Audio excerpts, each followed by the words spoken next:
Good evening, everyone. I am Aditi, a member of LSeT, and also your host for today's webinar. So, talking about LSeT, we are a specialized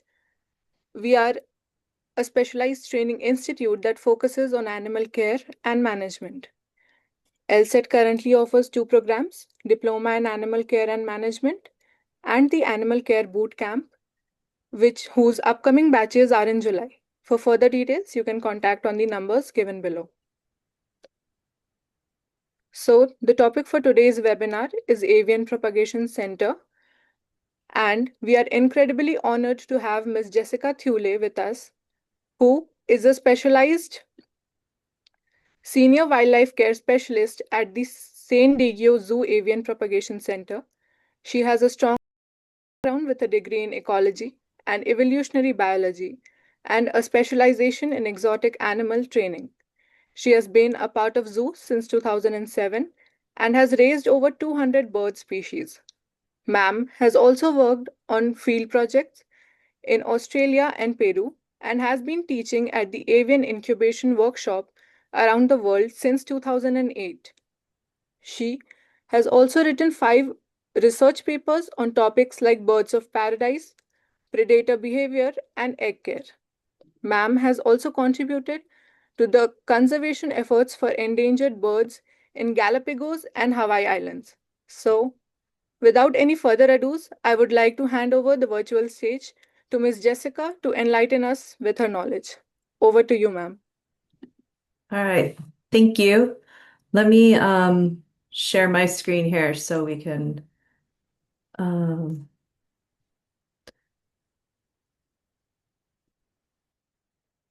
whoop.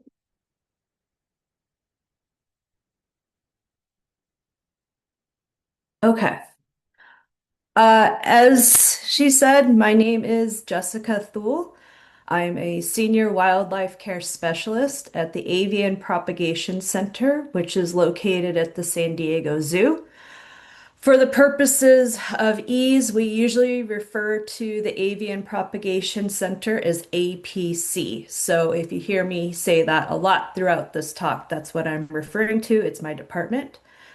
A brief overview of San Diego Zoo Wildlife Alliance. It is an umbrella company. It includes two parks, the San Diego Zoo and the San Diego Zoo Safari Park.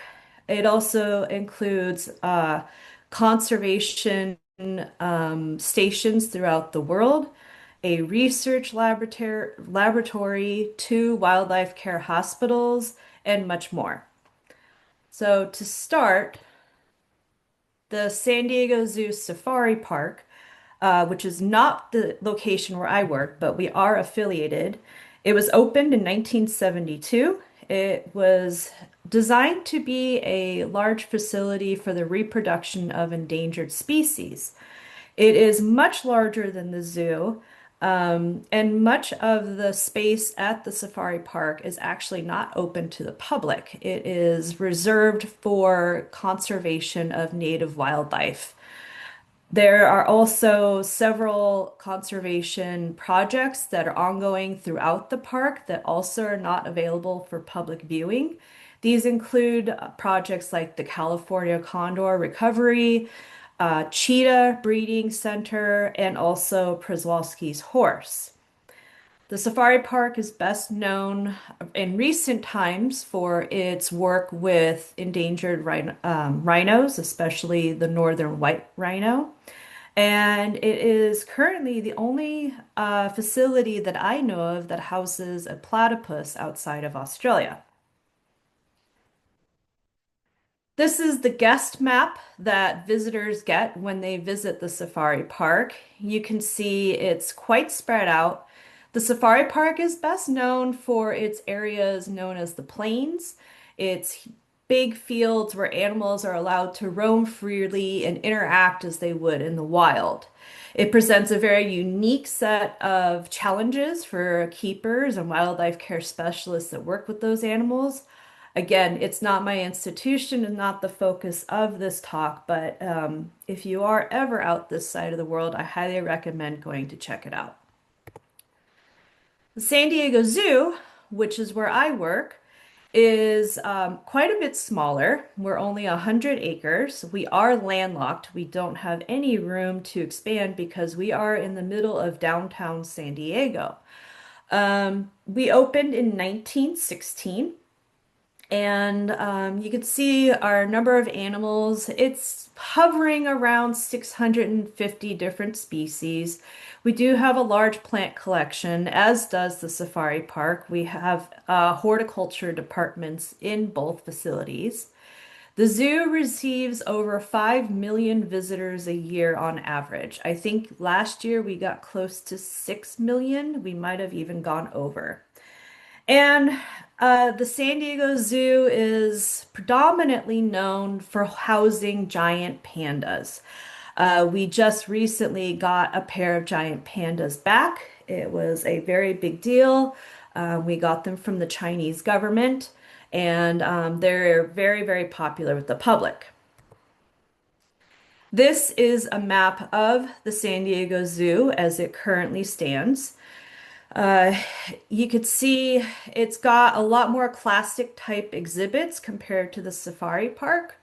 One thing that this map does not show is how hilly, how steep inclines and declines the zoo is. I think people come to San Diego and expect a nice flat walk. It's not.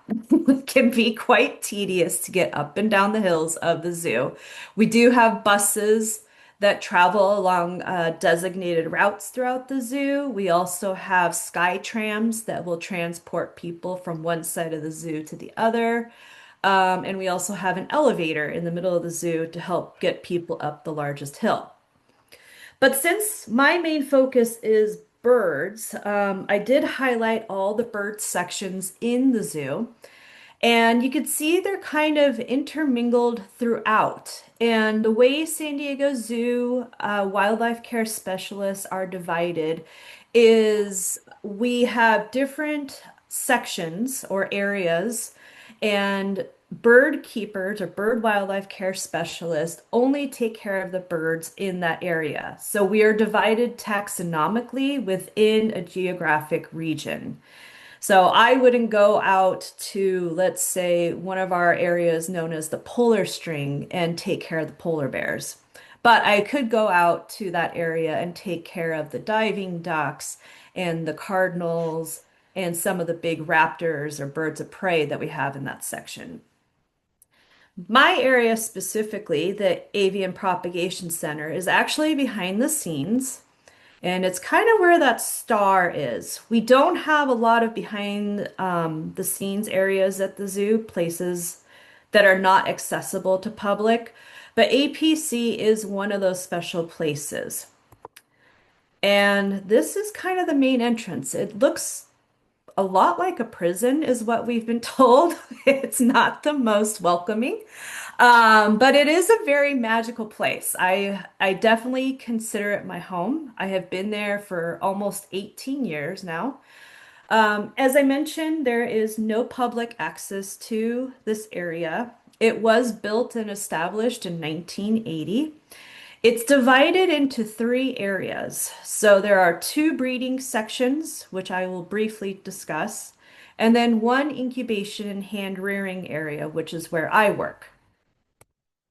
We're a relatively small department in the zoo.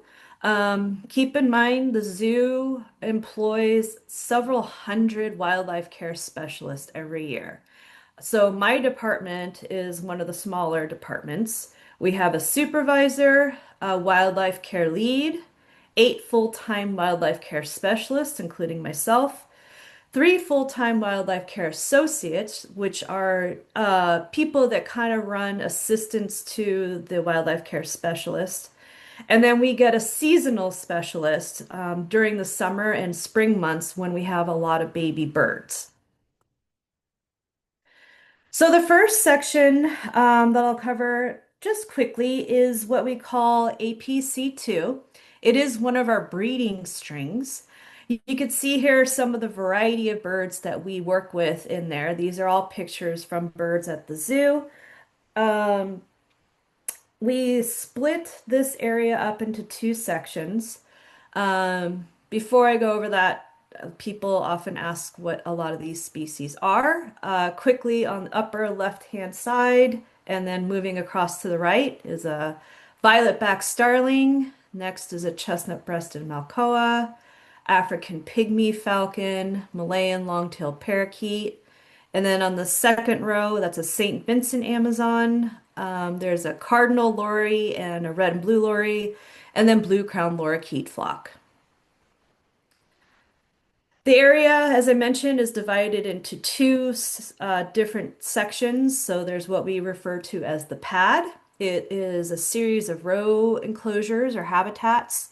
It is 36 different habitats. Most of them are long and they can be hosed quite easily as they're cement bottoms.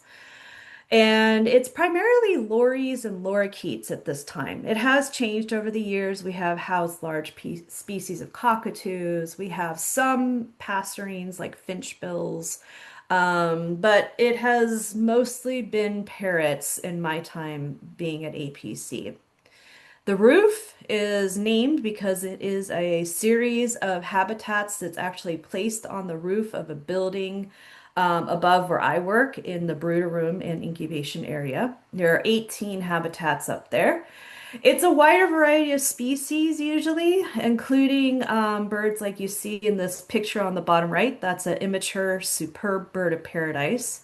I'll be showing them a lot because they're a pretty unique and rare species in zoos and aquariums throughout the world. And then APC3 is the other breeding section of our area. And it's pretty cool. It's divided into three sections. One section known as landscape, another area, and then two other areas known as CPP1 and CPP2. Again, to go over some of the species here on the upper left-hand side, that is a mature male superb bird of paradise. I'll be showing him again later in the talk. He's one of my favorites. Next to him is the critically endangered blue crown laughing thrush, which were a part of the breeding program. Next to them is beautiful fruit doves, scarlet-faced Lyocicla. Second row, that is a Cuban grassquit, keel-billed toucan, and a plush-crested jay. Landscape, as I mentioned, is a really nice area. It's 18 planted habitats. The first section of the habitat is a small cement pad, and then beyond that is usually mulch or soil with all sorts of growing plants and neat perching. It allows for a very natural habitat that birds really thrive in. And as you can see, the picture below that, we were quite successful in breeding and rearing great blue Turacos. So we had quite a few parent reared chicks out of that pair there. Another section in APC3 is CPP1. It's 13 habitats. They're a little more similar to APC2 in the pad, in that it is a row of habitats on cement pad. However, CPP1 and 2 are quite a bit taller, so the birds can get much higher.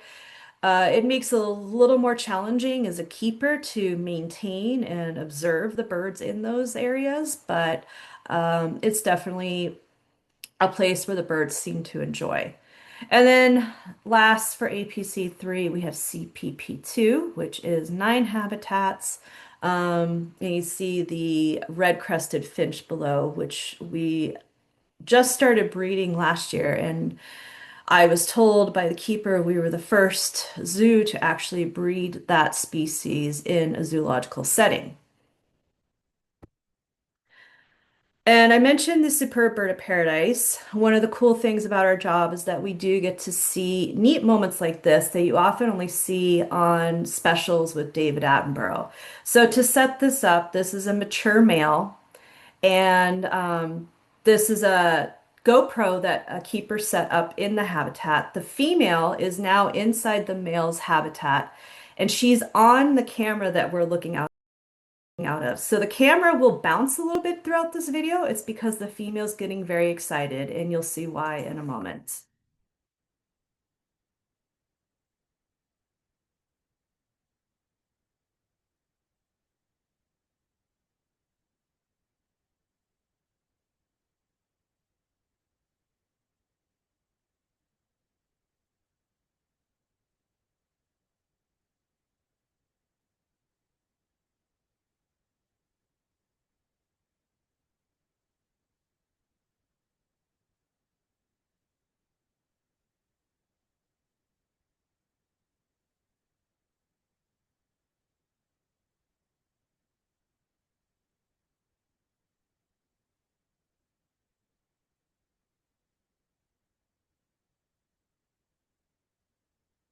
So it's quite the transformation. Um, that pair is actually one of the most successful pairs within the population.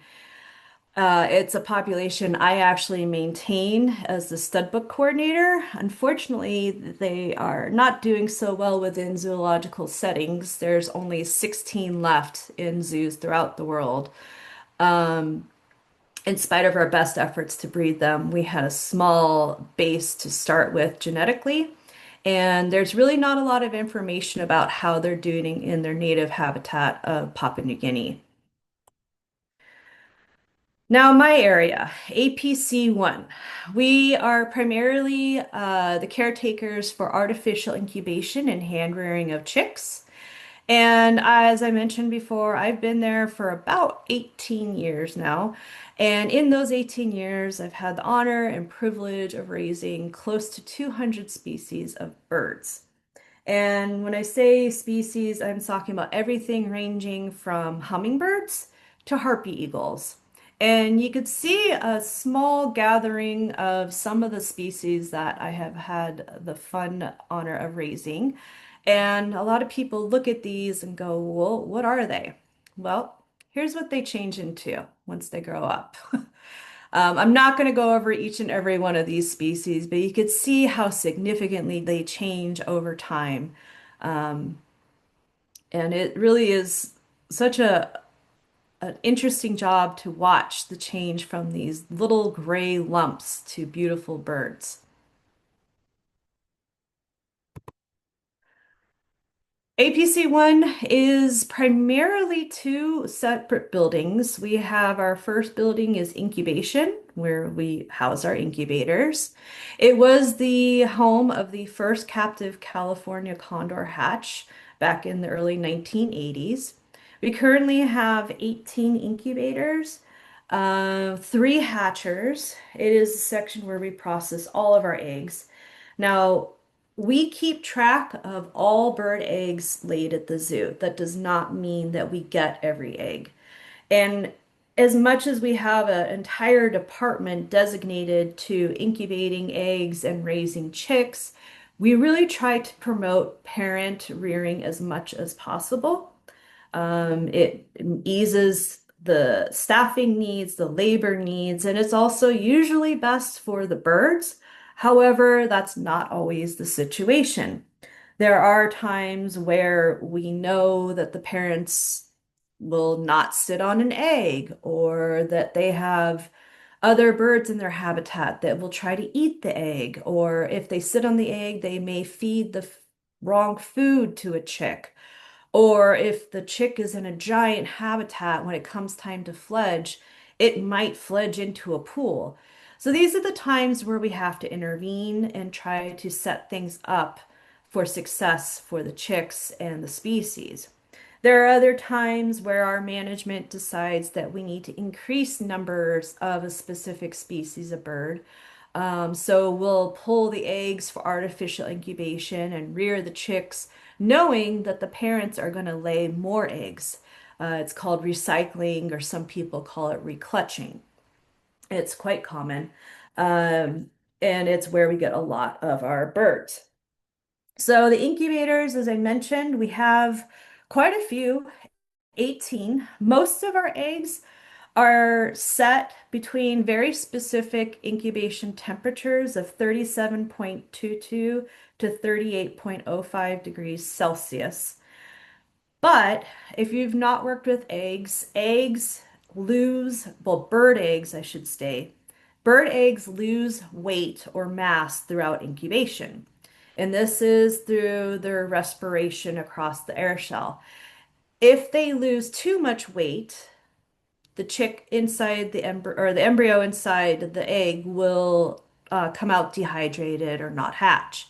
If they don't lose enough weight, the embryo could drown and also not hatch. So we have to closely monitor the weight loss of all the eggs that we set within incubation, which is one of the reasons we have so many different incubators. We have set dry temperatures, but they're all different humidities because we can control the weight loss of the egg through the humidity within the incubator.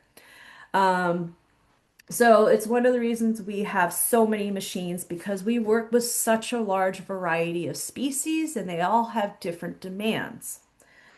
Some of the different types of incubators we use include Grumbox, Incas, Brinzies, GQF. There's been a number of incubators that we have gone through over the years. And to give you an idea, this is what our actual incubation room looks like. It is, if you'll notice, no windows, and that's because we want it to be climate controlled. Incubators are designed for heating and heat and humidity. They also will turn the eggs. Those are your three primary needs in an incubator. But if we have windows in there, we're going to have sunlight, we're going to have drafts. Those are all things that could influence the environment within that room. So, no windows. We do have air conditioning in there because it can get pretty warm in San Diego in our summertime. We don't have problems with humidity because it is Southern California. We stay pretty dry throughout the entire year. Other institutions I know in more humid parts of the world have to get dehumidifiers for their incubation room because otherwise their eggs never lose enough weight. Um, Once the eggs get close to hatching, we candle them twice a day, and candling means that you take an egg, you hold it up to a source of light, usually like a tactical flashlight, or they actually have machines that they don't make too often anymore called candlers. They're bright light, you can hold the egg up and you can see the development of the embryo within the egg. Every egg goes through the same stages of development, regardless of species. They just do it at different times depending on their incubation period. And so by candling, you can see where your embryo is and how close it is to hatching. Once we know that an egg is close to hatching, we transfer it from this incubator room into our hatchery, which is the adjacent room, and we put it into one of our hatchers. Hatchers are essentially incubators. The only difference is you're no longer going to turn the egg.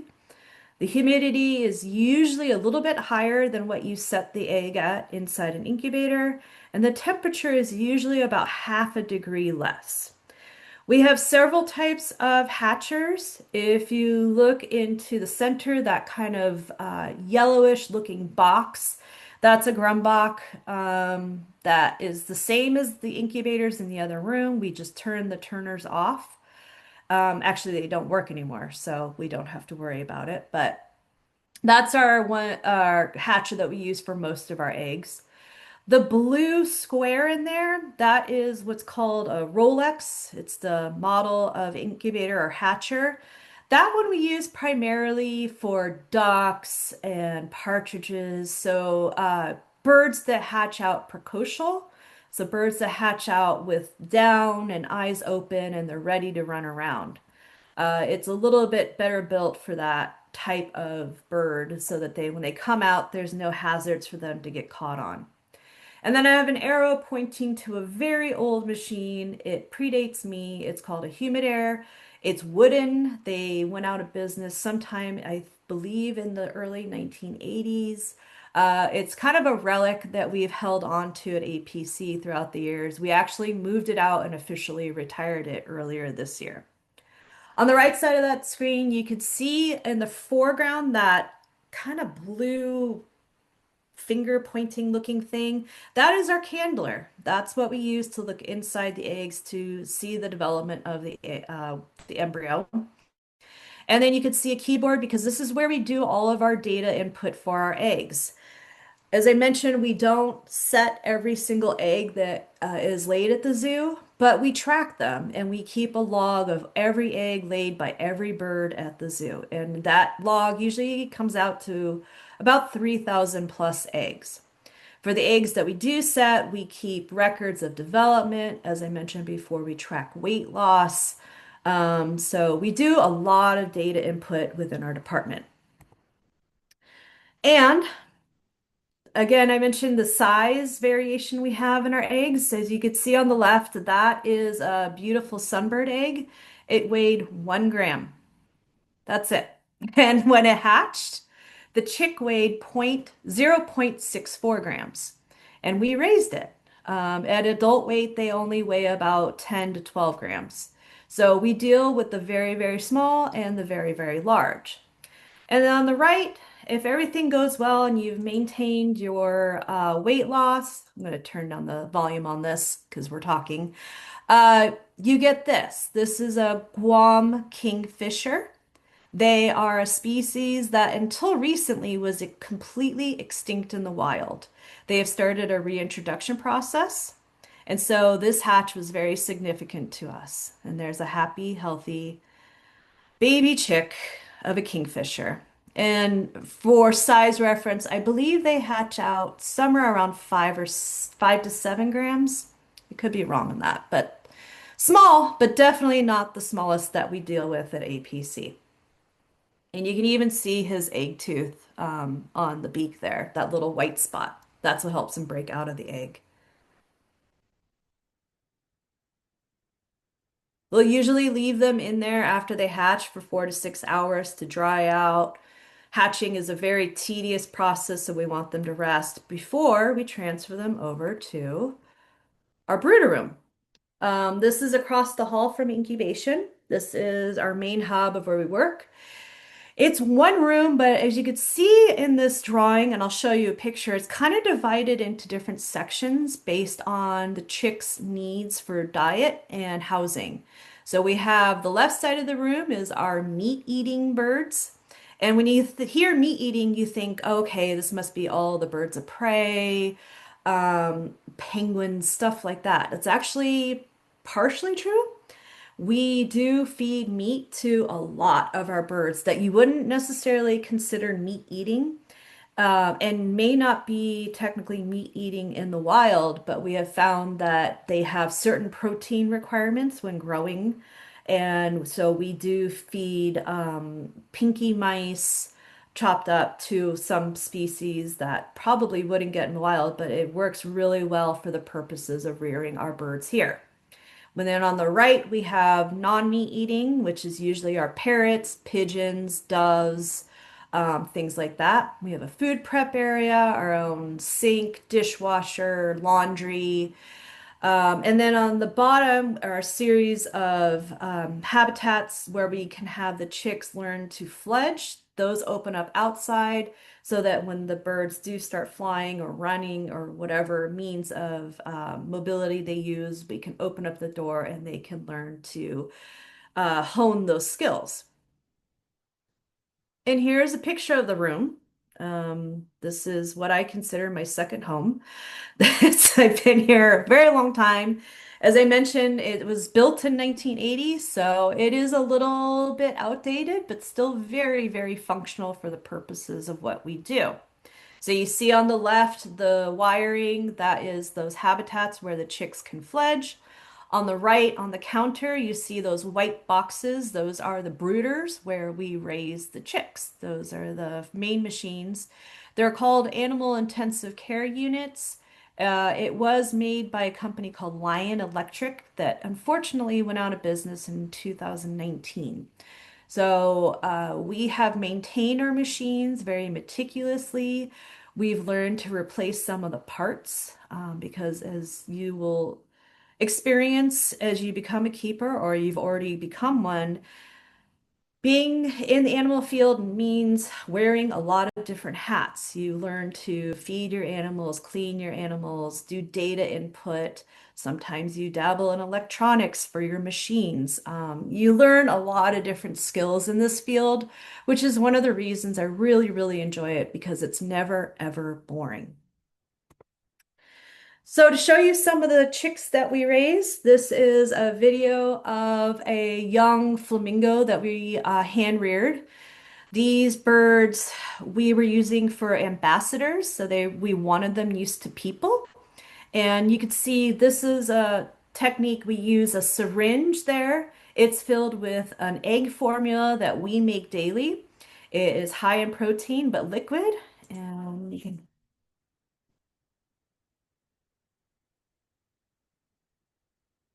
So we slowly drip it into their mouth. They drink it down. They're ridiculously cute chicks.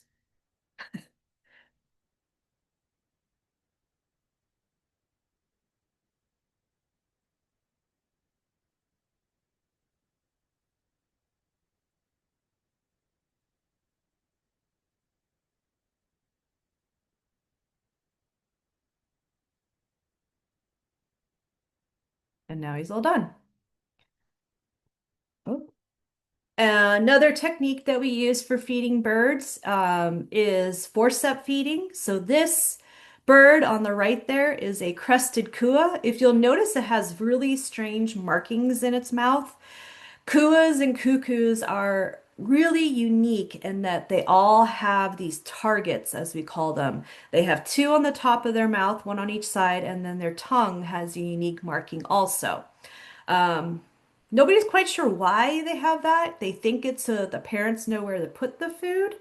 They are different between each species, but they're really neat chicks. So you could get an idea of how we feed with chop prey and forceps.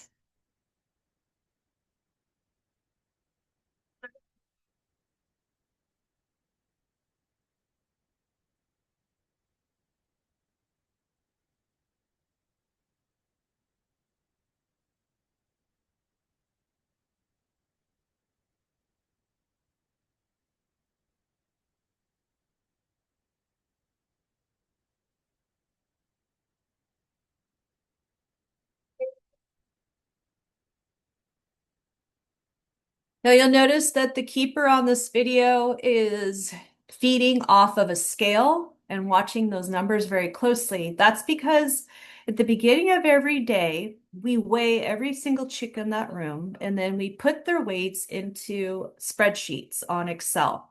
Each chick has their own file. And then based on the species, their age, stage of development, any medical needs, um, we determine how much we're going to feed them each time we feed them throughout the day. So our spreadsheets say, okay, you have a crested cua here. It's day 10. We want to feed it 60% of its body weight over 7 feeds throughout the day. So that means that this chick will get probably around 1.7 grams per feed 7 times a day. And then what we actually feed goes into that spreadsheet as well. And we collect tons and tons and tons of data. So of the 18 years that I've been doing this and the 200 species, I can't tell you how many individual birds I have raised since I've been there, but it's a lot. And each one of those individuals has a spreadsheet with all that data. So it's one of the really interesting parts of the job because we gather so much information that nobody else is privy to. We try as much as possible to do lectures like this, to host people at our institution so that they can shadow us. We also go out and teach workshops throughout the world, and I'll talk about that in a little bit. Um, this here is, I think, a 2 or 3 day old Dalmatian pelican. Pelicans and a couple other species are unique in that they're not precocial, so they're not mobile, they're not able to walk, they obviously don't have feathers, but their eyes are open and they want to eat on their own. And they're unfortunately really bad at it when they first start, so you can watch this guy kind of struggle to try to figure out how to get this piece of fish. He gets the first one pretty quickly. Then he gets very distracted by his wing and all the other surroundings.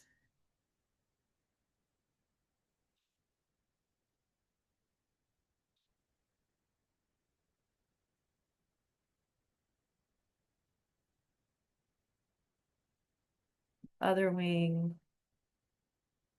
About 3 days after this, that bird knows exactly where to eat. They're honed in on the dish and they will devour the entire plate within a matter of seconds.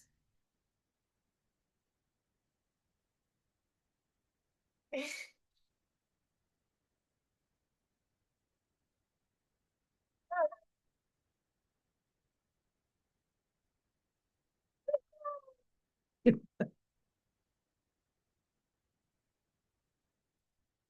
then a little bit later, the pelican grew up and he was getting ready to go back. He was actually a bird that was hatched at the safari park and brought down to the zoo at APC for us to hand rear. He was going to go back with the rest of the flock where they feed the birds in the water. Well, we didn't have a large pool for this bird to wade in or do much else, but we had these large tubs in which we could teach him how to eat.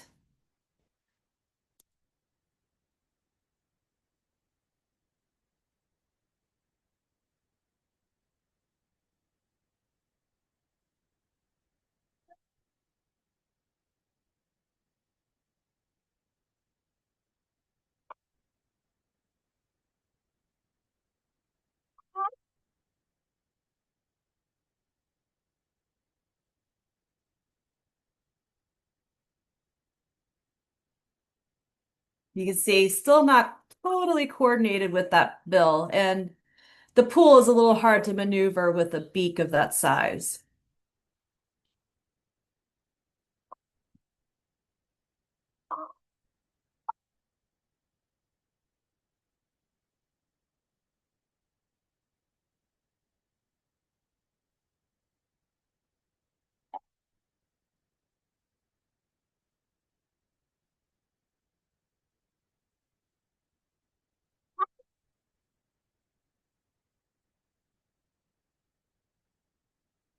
So other fun things that we get to do in our job is just getting to know the species and their different requirements. So this is a series of videos. The first one is this one on the left. It's a grosbeak starling. We've done a lot of the species. They are found throughout the Australasia region. And they love to bathe, and most birds like nice big baths to bathe in, but not the grosbeak starlings. The grosbeak starlings prefer these tiny little clips to bathe in, and they will empty them throughout the day. So we have to refill them constantly.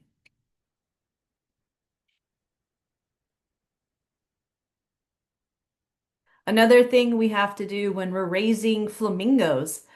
Long-legged species of birds, if they're not exercised carefully, especially flamingos, they can have bone growth deformities. So when we have flamingos, we have to run them down our hallway or swim them in water several times throughout the day. So this is one of our flamingo runs.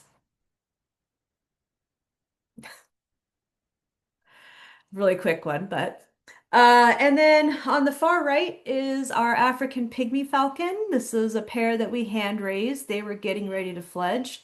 Thanks to camera systems that we now have installed, we can watch, whoops, not that one, the first time that this bird leaves the howdy.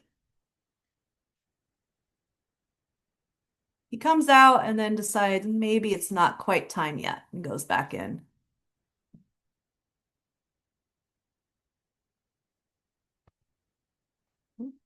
Other things that we get to do are enrichment. So we've, on occasion, have raised secretary birds, which are very large species of birds of prey. And if you're not familiar with secretary birds, they are known for stomping on snakes to stun them and then kill them. Well, we weren't going to give live snakes, but we could give palm fronds and pieces of grass, which they got very excited over.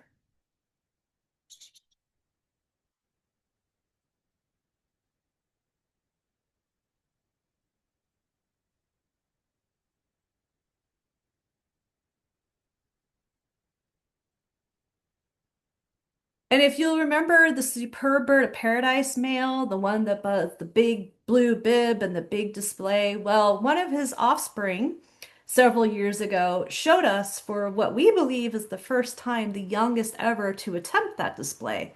This chick was about 3 months old and it was a male. And we know that males practice long before they get their beautiful plumes, but nobody had ever seen how young they would do it. Well, this guy at 3 months was giving it his best go.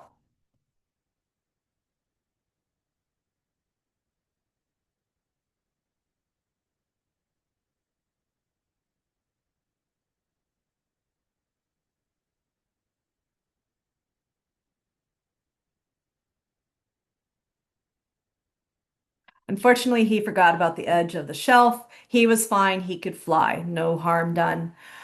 And this bird on the right is a kagu. They're not very common in zoos. They're a species that comes from New Caledonia. And sometimes it's just getting to know the chicks, knowing their calls, getting them to move around their brooders so that they can stretch. And you'll hear us calling back to the chick because that's our cue to get it to move and follow.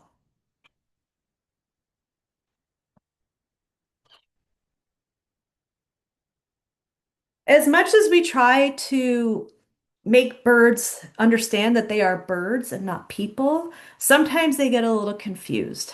When we are raising chicks, we cover our faces with masks, we cover our bodies with sheets. Sometimes we'll cover our hands with socks so that the birds don't imprint on people. And typically it works really well, but sometimes we have oddities and they end up fixating on odd things. For instance, this bird on the left here, this is a wonga pigeon that for whatever reason imprinted on my shoe. So you'll watch him. He's very excited about my shoe being there and he's trying to court it.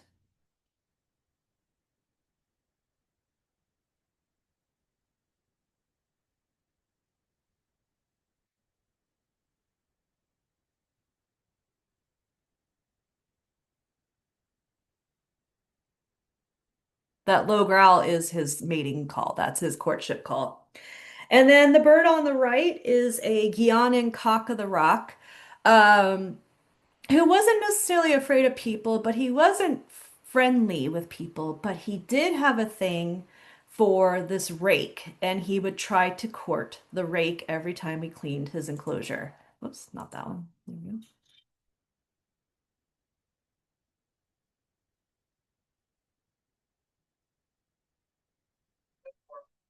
So not quite as impressive of a display, but he was a young bird. Guianan cock of the rock are a lekking species, which means that the males will congregate in an area where they will put on displays. The females come to that area, pick the male that they think is the best, copulate, and then go back and lay the eggs without assistance from the male further. The males basically do what you saw. They land on the ground and show their fancy backside. That's what they do. It takes a team.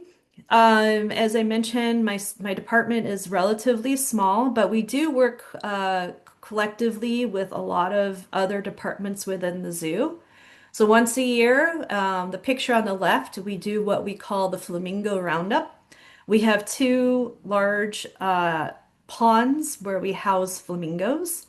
And I think we have a little over 100 flamingos. We all hands on deck with my department and the bird department. We catch all the flamingos. We give them health checkup. We give them vaccinations. This particular year, we had media there because it was being filmed for an episode of Animal Planet. So that particular episode, if you blink, you will miss my face running across the screen with a flamingo. Other times on the right, we have to move birds. So we don't just raise these birds for our own collection. Yes, some stay at San Diego or at the safari park, but we transport the birds throughout the world. We ship these birds that we raise so that we can grow other collections and other institutions. And in this particular photo, we were shipping a group of flamingos to another zoo here in the US. So we use these large cargo crates. The birds got on a plane and they did well. But again, it took a group of us to coordinate getting the flamingos, making sure they were properly cared for, making sure the crates were built properly and airport, or I'm sorry, air cargo approved, transporting them to the airport, and so on. But in addition to the stuff that we do at San Diego, I briefly touched on it. We've had some really interesting opportunities over the years where we are allowed to travel the world and we go across the globe for various reasons. Sometimes it's Zoom talks like this, other times we help in conservation projects. For example, we send people, our staff, to a project here in the United States, in Michigan. It's called the Piping Plover Project. This is a endangered species locally. Our staff goes there every summer for 2 weeks. They help incubate the eggs, hatch the chicks so that they can then be released back into the wild. Similarly, we have assisted with the Hawaiian Endangered Bird Project. We have sent keepers over to the Hawaiian Islands to help with several critically endangered species, including two species of native honey creepers there, which are called the akikiki and a ke'e'e.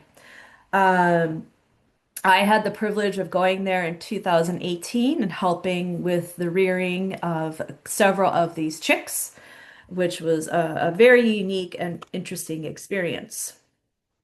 The year prior to that, I was honored to go down to the Galapagos Islands. We helped for 5 years with the Head Start program.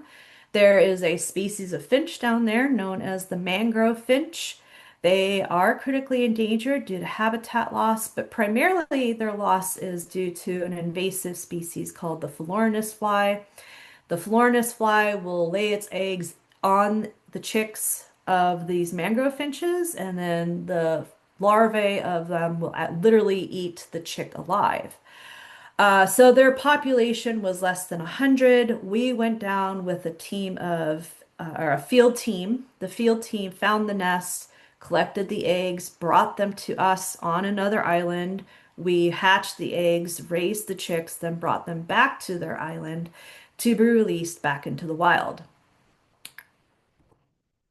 We have sent staff to help with a crisis that occurred back in 2019 when a brooder area in Africa was suffering from a severe drought. The lesser flamingos there, the adults could no longer survive, and the whole flock pretty much abandoned their nest. So there were all these flamingo eggs and chicks that were left behind, and it was going to be a decimating blow to the population.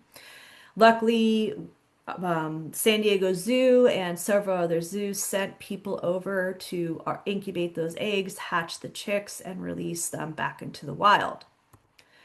We have helped with projects down in South Africa too. There's one in particular known as Sandcob. They specialize in rehabilitation and release of African penguins and other native seabirds in that area. We've had folks volunteer at rescues like the Belize Bird Rescue and consult with the Philippine Eagle Foundation. We've sent our staff to learn also. We used to breed and rear kiwis, which is a pretty unique species of bird. So down in New Zealand, they hold a workshop of their own every year through an organization called Operation Nest Egg. We sent staff there to learn from them and help us better hatch and rear our own kiwi chicks. We have hosted people. We had folks from the Mabula Ground Hornbill Project come to our incubation workshop, something we do almost annually, where we host 20 to 24 people. It's a week-long course where we teach them all the techniques of artificial incubation that we know. And one of those techniques is to determine the sex of an embryo while it's still in the egg. This is really important for some species, as some populations are male heavy or female heavy. And so if you want to focus on one sex versus the other, knowing it in the egg can be very useful. So we had one of the people from Mabula come over and learn that technique from us. We also hosted people from Ebony Forest, which is a conservation organization in the Mauritius Islands. They followed us in APC, I believe, for 7 or 9 weeks. It was quite some time, but it was a learning experience for all of us. Um, we have people that we work with in Port Moresby Nature Park, where they have a lot of birds of paradise, something that I particularly specialize in. They were having a lot of nest failure within their collection. So I help them to learn how to successfully rear those chicks. We have taught in conferences throughout Mexico and South America through an international outreach committee. We work collectively with large collections like Volsroda in Germany, which is a big bird park. Also, earlier this year, I had the privilege of going to Mandai Bird Paradise in Singapore and teaching an incubation and hand rearing workshop there.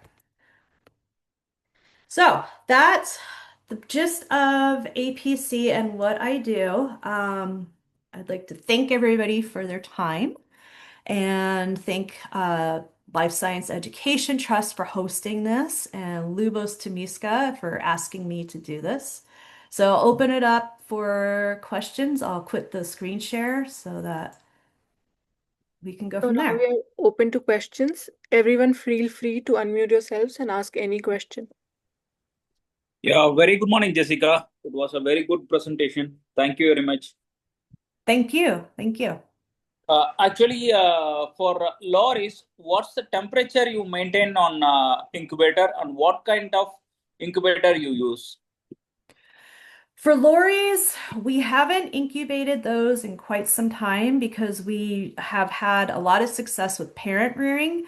But Okay. when we do incubate them, and you'll have to bear with me because I know it in Fahrenheit, so let me convert it to Celsius. Okay. We do it at uh, 37.2 to 37.5 degrees. And Okay. we typically use Grumbox, but I know people throughout the world, honestly, it just depends on your preference of machine. We have Grumbox because that's what we have available. I know that they're expensive, they're big, they can break.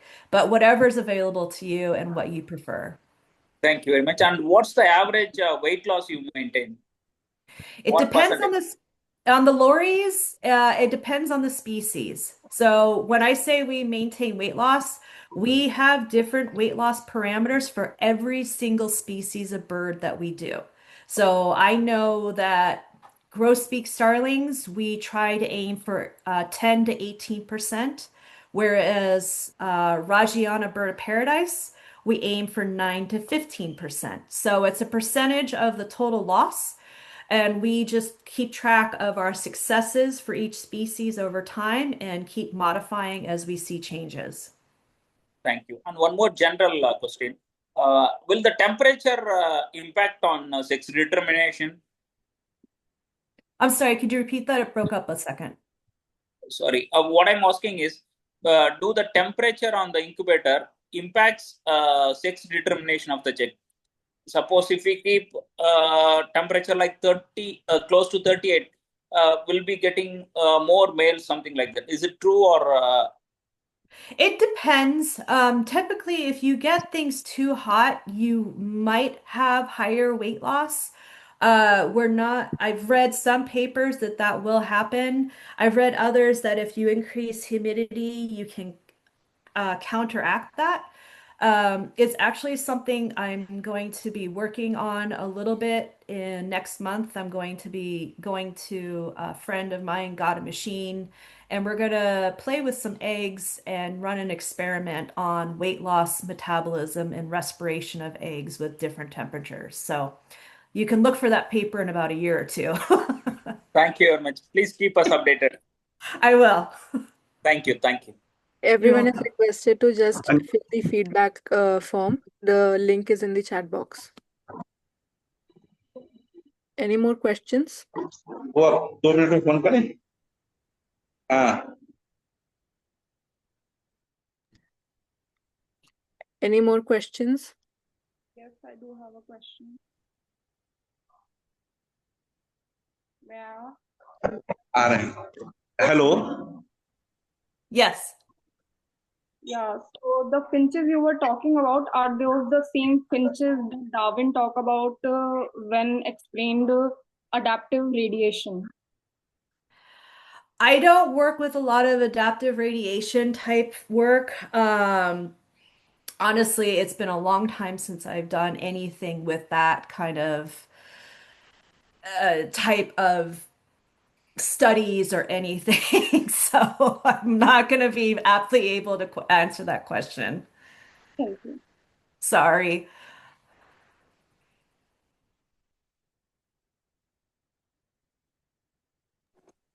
Hello, I've got a question. Sure. Could you speak a bit on how you wean chicks and encourage them to self-feed? It's honestly one of the hardest parts of the job. If I had to pick a part aside from the mortality, weaning is the part I like the least, just because it can be so challenging. Chicks are really good at pulling on your heartstrings. You know, we're in this field usually because we are compassionate and we enjoy what we do and we like the species pretty heartily with what we're working with. And so when you have this baby who's begging from you and looks like they are just so hungry, it's hard to look at a number on a graph and say, no, you know what? You're eating, you're doing your own. So to break that down, as I mentioned, we keep records of every chick. So each chick gets their own chart. And as I mentioned, we weigh a chick every single day. Well, we plot those weights against previous successes within that species so we can watch this chick's growth very steadily. And when it comes time to weaning, we typically start cutting out feeds. So if they start off, most chicks will start off anywhere between 7 to 9 feeds a day. As they get older, we cut it back and cut it back to 5, and then to 4, then to 3. Once we're in the 3 times zone, they get 3 feeds a day. That's when we're usually starting to wean them and we're watching them closely. So we use a couple of tools. Um, we use our cameras. The cameras are such a great technological advancement in this field. When I first started at APC, we didn't have the cameras, and they have made such a big difference in observing the weaning process and seeing behaviors that we didn't know about before. So we'll put a camera on a chick that we think might be eating on its own or we expect to start eating on its own, and we can watch it on a screen whenever we're there. The second part of that is those weight charts. So if we see a chick is going up in weight and it's on the graph and it's lingering at the top and we're cutting out feeds and it's staying up there, well, then we know it's doing something. If it's maintaining weight while we've reduced intake, it's doing something on its own. So that means we need to watch the camera more, or we can reduce the number of feeds even more, and see if it maintains. Sometimes, if once you cut out that third feed and go down to 2, they will dip a little bit. And it's a moment of panic for people that are new to the field to not go, oh my God, it's starving, it's going to die. But you just keep watching those weights, you watch the camera. We will also prompt the chicks. So prompting can involve for that kua. The kuas, the only way we can prompt them is to pick up the chick, put it in the dish, and walk away. If we sit there and try to put food in its mouth or close to its mouth, it gets very distracted. Other birds, what we'll do with their forceps feeders, we will take the forceps, go out and tap the food items in the dish, and then often leave the forceps because those forceps, if you're familiar with training, are now a target.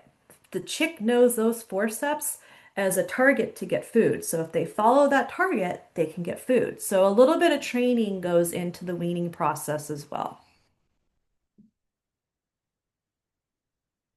Lovely. Thank you very much. You're welcome. Hello.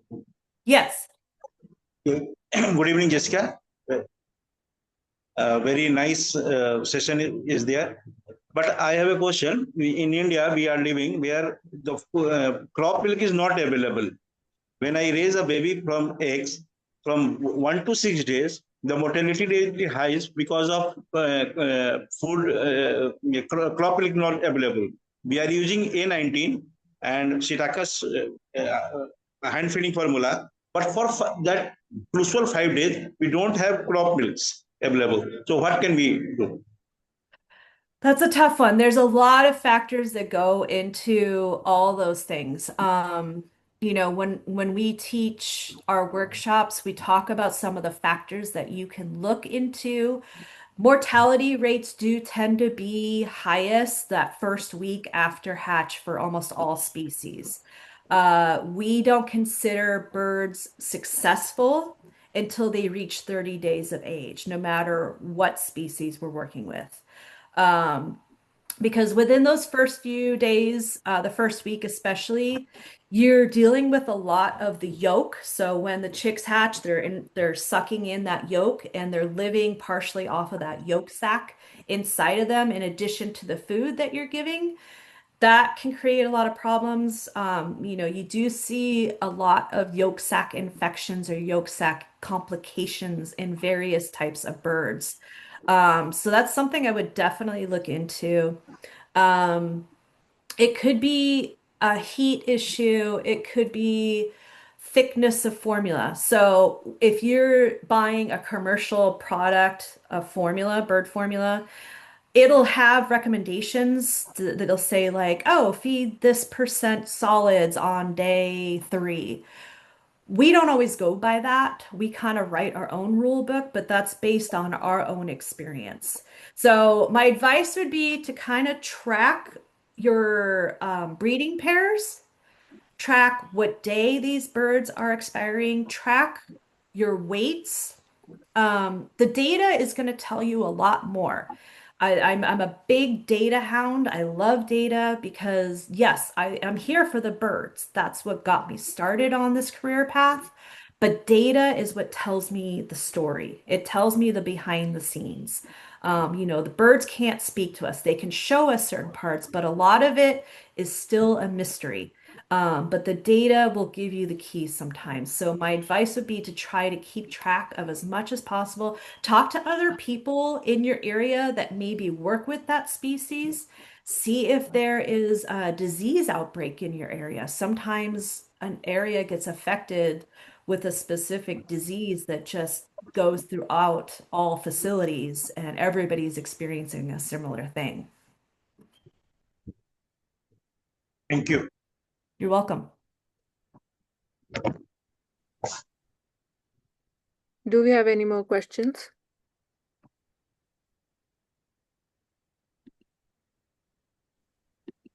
Ms. Jessica, could I also have a quick question? Yes. Thank you. We are a private owner of a bird who was left behind by someone who passed away, very inexperienced. He's an Australian cockatiel, and to handle him physically, sometimes to be able to catch him, although we've had other pets, it just seems too much of a fragile creature.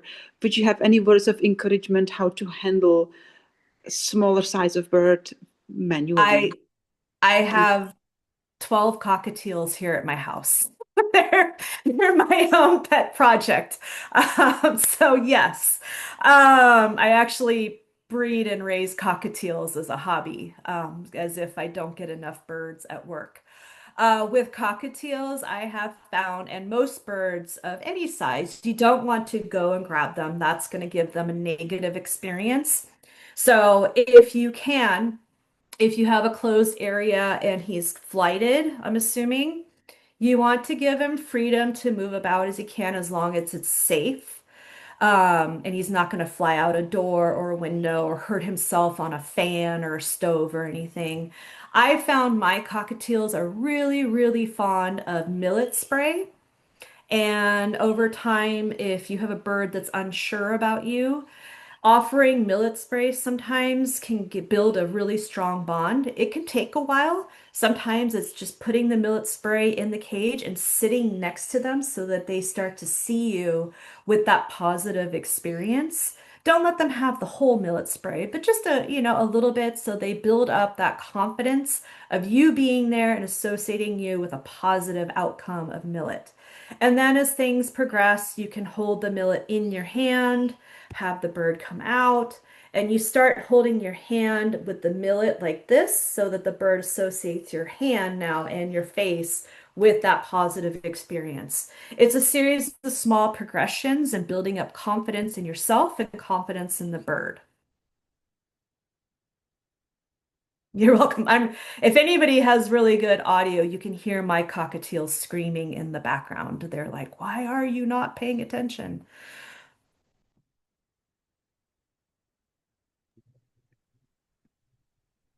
Okay, any more questions? Hello, hello. Yes. Hello, ma'am. Good evening. Hello. Ma'am, here in UAE, I have this Hawara bastard bird, but now this more than 60 days or 30 days bird, this RTI cases increasing day by day. RTI cases. I'm sorry, I didn't quite understand what you were asking. I am asking about the Hawara bastard, this bird. Okay. Yeah. So this bird is, if the bird is more than 30 days, 1 month, this case of RTI, respiratory cases is increasing and not even controlled by the medicine. Mm. That I don't know. That sounds like it might be a situation where you're going to have to get veterinary involvement. I don't.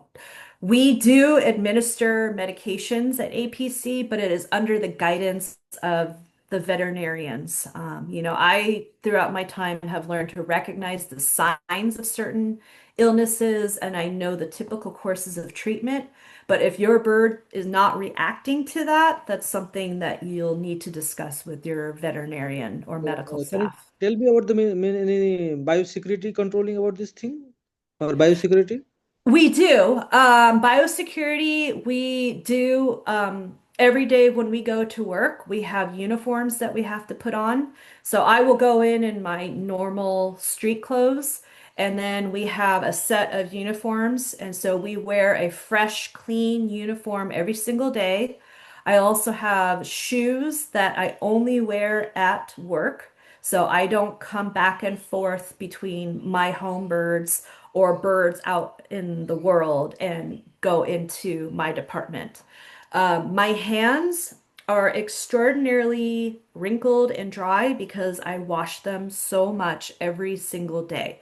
So we wash our hands vigorously between each and every time we handle a chick because we don't want to pass anything between them.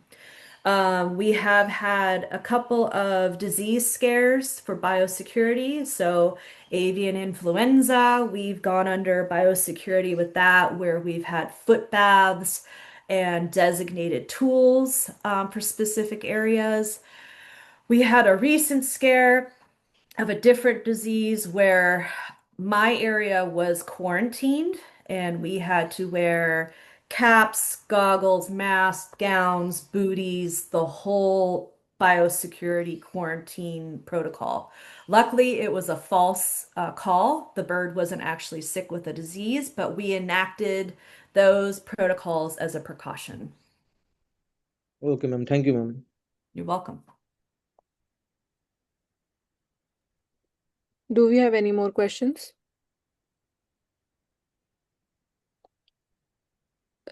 So I think we are done with the. Hello. Pardon. Sorry. Yes, I have a question for Jessica. Yeah. Yes. Hi, Jessica. Thank you so much for the talk. Really interesting.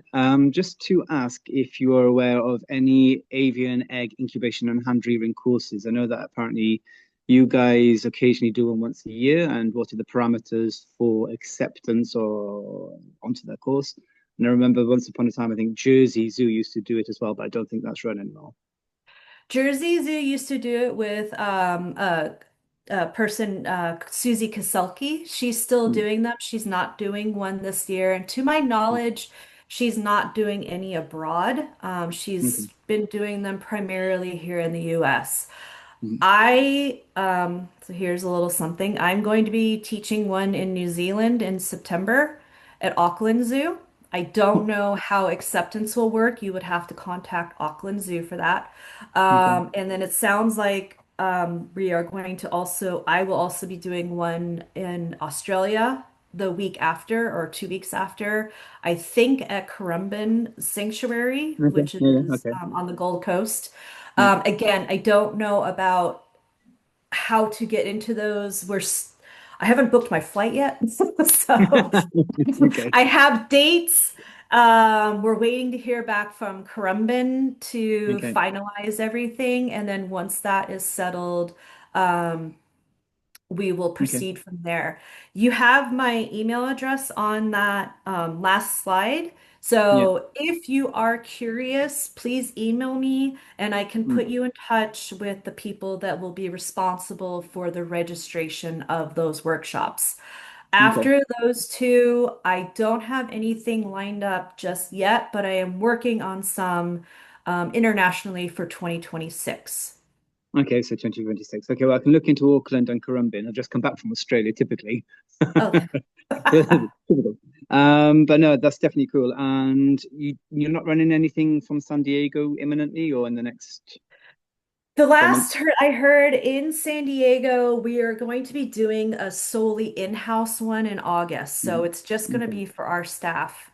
We've Yeah. had some pretty high staff turnover in the last few years due to COVID and all sorts of restructuring within the organization. So we have a lot of staff within my own department that are supposed to be experts and they haven't taken this course yet. So they're lacking that Okay. knowledge. So Mm. we're trying to catch our own people up to speed before we open it up. I Of course. will preface it by saying I'm trying to push to open to a wider audience. Mm. But one of the ways I've been able to get around that is by having other institutions host me. It just seems to be easier for me, one person, to go somewhere than have a bunch of people come to us. Oh, interesting. Okay, I'll bear that in mind. Yeah, it's just a little bit of bureaucracy within the organization. Yeah, of course. Yeah, of course. That's brilliant. Okay, I'll certainly follow up by sending you a message if you don't mind. Yeah, and that goes for anybody. If you have any follow-up questions or interest, please feel free to email me. You also have my WhatsApp. I'm a little slower to respond on the WhatsApp, but I usually get to you within a day or two. Thank you. Okay, so I think we are done with the questions. Okay. Second. Yeah. So, on behalf of the entire team of LSeT, I would like to thank you, ma'am.